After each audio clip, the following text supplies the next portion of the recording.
Everybody, welcome back to the channel. Let's talk about, are you cut out to be an entrepreneur, a small business owner?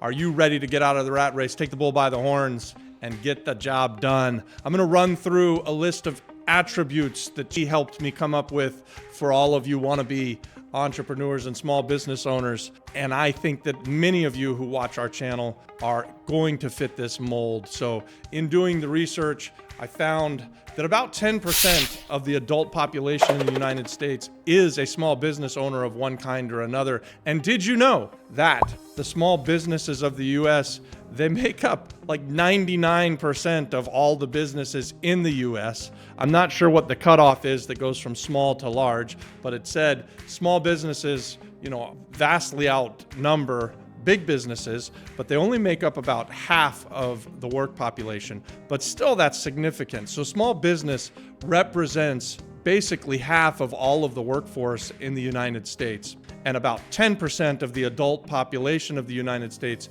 become business owners. Now that can be business owners who work for themselves and they have no employees. So small businesses can be measured in either the number of employees they have, which could be from like one person who works for himself and it's just him, no employees whatsoever, up to maybe a couple or a few hundred employees. And the other way that you can measure whether something is a small or a large business is based on how much revenue it brings in yearly. It seems like the Small Business Association defines a small business as something that's got probably like less than $10 million in revenues annually. So once you get above $10 million in net revenues annually, you're, I guess, a big business. It makes sense. You're doing pretty damn well if you're bringing in $10 million in net revenue.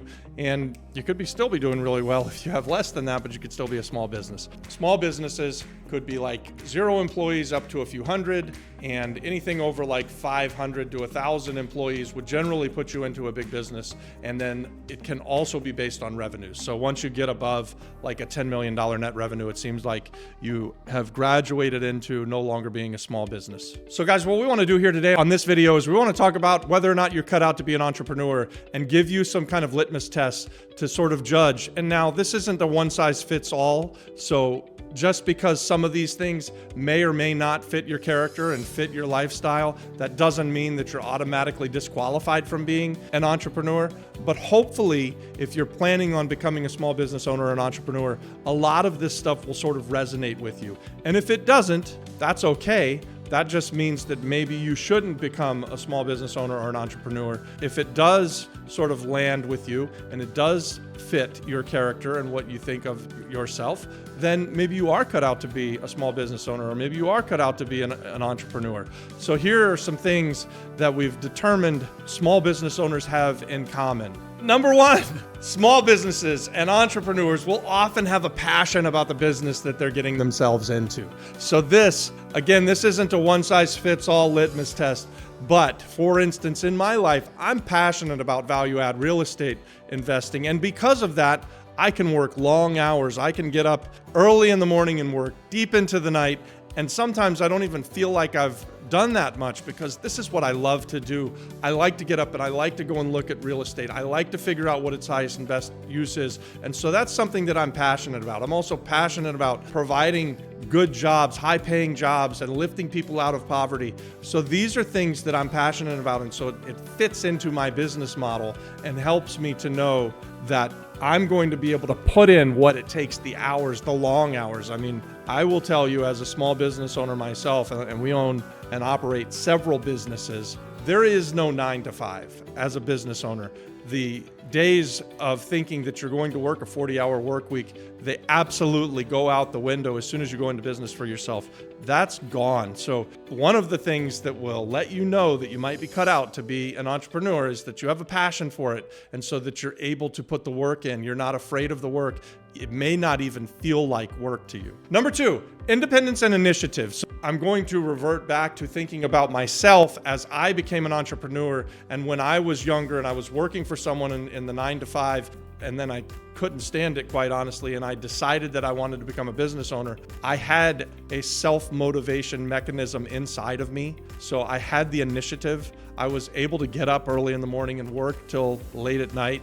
I didn't have, I don't want to call it laziness, but I didn't have a problem with actually putting in the time and the effort and the work. And if you do have a problem, like if you want to live a life that fits into a box, a 9-to-5 box, and then you're done at 5 o'clock and you don't think about work anymore, then absolutely becoming a small business owner and an entrepreneur is probably not for you. That's something that's very hard to do. It's not impossible.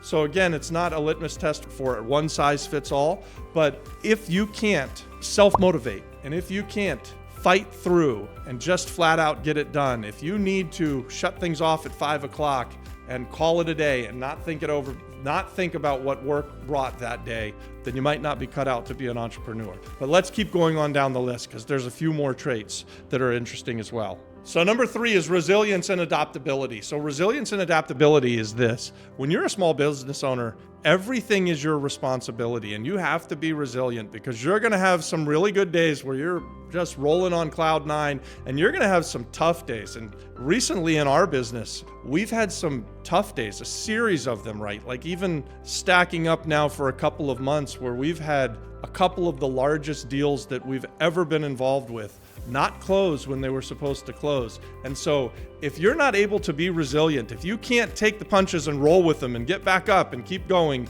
the next day and the next day until you get a win, you might not be cut out to be an entrepreneur. But if you feel like you are resilient, if you feel like you are adaptable, if you can make a pivot, if you thrive on the chaos and the challenges, then you probably are cut out to be an entrepreneur. Number 4 rolls right into this. It's risk tolerance. So a lot of people who work the 9-to-5, employees just don't have the risk tolerance that it takes to become an entrepreneur and to put out the capital and to put out the time and the effort and everything that it takes to become a small business owner and to take on the responsibility of having employees and knowing that if your business goes poorly at Christmas time and you've got people working for you, those families suffer and you're responsible for that as the business owner. You need to make sure that people are able to put food on the table. So it's a big responsibility, guys. And if you're nervous about it, if you don't like the responsibility, if you're afraid to take that risk, then you might not be cut out to be an entrepreneur. And again, that's okay, guys. Most people aren't cut out for it. So it's just the few of you that I'm talking to. Actually, if you're watching our videos again and again, and you've subscribed to our channel because you want to become part of a community of entrepreneurs who are doing deals together, you probably are resonating with a lot of this stuff already. And if you just came across this video one time and you work the 9-to-5, you're probably thinking, man, that sounds awful. I don't want to take on the responsibility of all those employees. I don't want to take on the responsibility of having to outlay the cash and having to put in the long hours. And I get it. It's not a one size fits all. So I'm just trying to run through the list. What do you think about what I've said so far? Which of these resonate with you guys? Leave a comment below and tell me, are you thinking that you're cut out to be an entrepreneur? And we'll keep going. We're into number 5 now. Number 5, problem solving skills. This is one of my favorites. This is something that I'm actually passionate about. It gets me up in the morning, actually, when my business has problems that need to be solved. I'm a problem solver. I enjoy it. I thrive on it. I like to think about and figure out how to solve these problems. I like making fast decisions. I like living with the decisions that I make and just flat out getting it done. We call it sometimes burning the boats, and having the only path is forward, right? We've made a decision to buy a property and we're gonna fix it up. And once we've bought it and we own it, there is no going back. There's no choice. It has to improve in order for our business to go well. So if you are a problem solver, if you are able to think on the run and make quick decisions, you might be cut out to be a real estate investor. And if that's you, leave a comment. Tell me if you like number 5. Number 6 is a strong work ethic, guys. If you've got a strong work ethic, if you're not afraid to put in the long hours again and again and again, working 10, 12, 15 hours a day, sometimes 6-7 days a week, and sometimes for months on end, sometimes you have to put in this time and effort before you ever get a return, so you're working for basically next to nothing. We did another video where we talked about minimum wage, and guys, if you're gonna become an entrepreneur, especially when you're starting out, you're oftentimes gonna be working for way, way less than minimum wage. A good example of that is Adon and I on this YouTube channel. We don't ask you for anything, so we're not monetizing this channel in any significant way, but we've put hours and hours of effort in it. 2 years almost of effort and 2 years of cost and expense so that one day we will monetize this YouTube channel. And the way that we plan to do that is by partnering with some of you.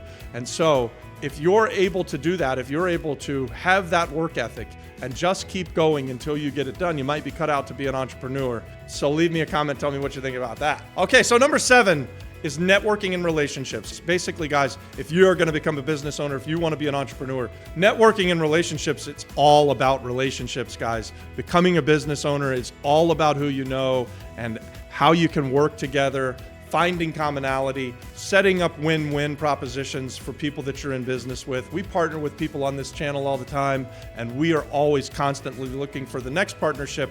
So we are trying to figure out, when we meet someone who we could potentially go into business with, what's their skill set, what's our skill set, how do we merge them together so that 1 + 1 = 5, and we both do really well, and we're doing better because we're doing it together than we would if we were doing it apart.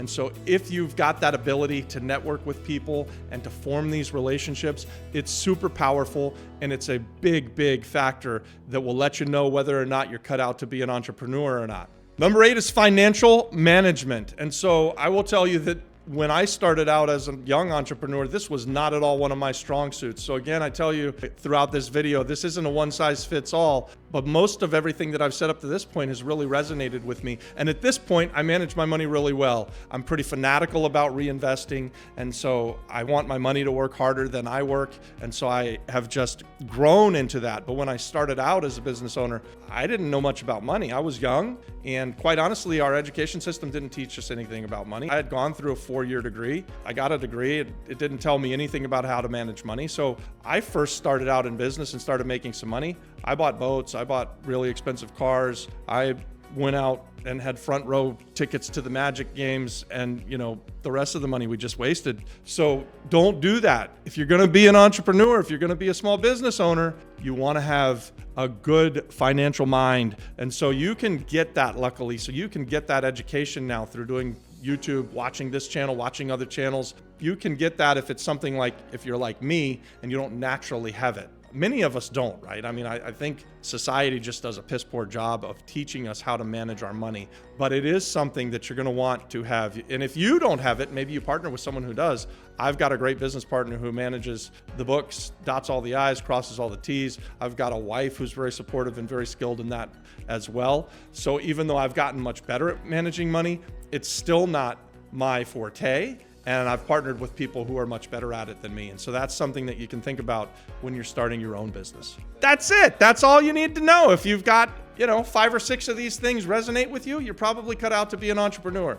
If everything that I said sounded awful to you, you probably don't want to start your own business. So leave a comment about that. Tell me, guys, are you ready to jump in with both feet, start your own business? Do you want to become a value add real estate investor? If you do, we'd love to have you join our community by subscribing to the channel. We like to expand our business through partnering with like-minded investors and like-minded entrepreneurs. So that's what our channel is all about.